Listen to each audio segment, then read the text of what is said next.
ว่านความบูชาเนาะเสียงดุงสรุงกับแล้วก็เสียงลุงบางสนามานมือนี้เสียผู้อยู่ทางเมืองโขงชมมาอีก7 องค์เนาะนี่เป็นว่าพาบูชาหมู่บ้านเนาะ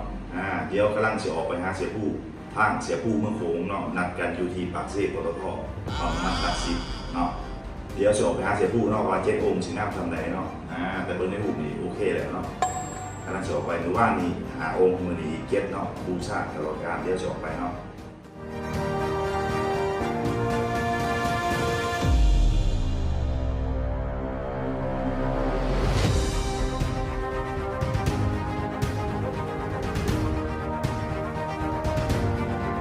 เสียผู้เมืองโขงเนาะ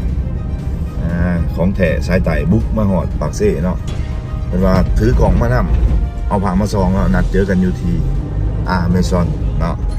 นี่ก็ได้หอดกล่องน้ำมันเนาะเป็นว่าที่เด็ดมือนี่บอกให้ถือกล่องมานำเนาะเห็นรถมาแล้วนี่ยอมผ้าเนาะเดี๋ยวนุ่มเบิ้งน้ำกันไหนเนาะเป็นว่าเด็ด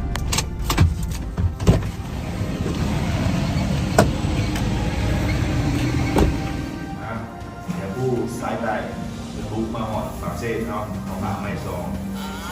โค้งปากเซ่ปากเซ่มูละเราเป็นหนุ่มใน400เนาะแล้วนี่เรื่องมุงคำเป็นเอามาให้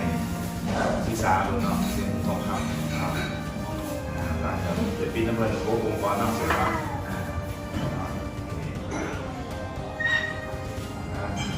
สายใต้บุกมาหอดปากเซ่เนาะมีของแท้จองให้หาผ่านเนาะเราเรื่องอยู่แบบนี้เนาะหักมาโดดเนาะเสียผู้จัดการในเนาะบูชาเนาะมี7 องค์เนาะองค์นี้เป็นเสียงฮุงโบราณเนื้อเงินเนาะแล้วก็มีที่เด็ดก็คือองค์ค่ำเนาะ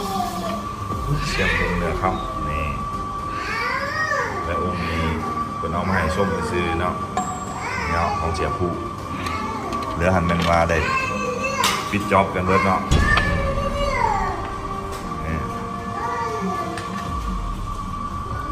ขอเก็บก่อนยังก็ต้องมีเสียเงินเก็บก่อนเนาะชุดนี้มันว่าจะปิดกันเบิด6 องค์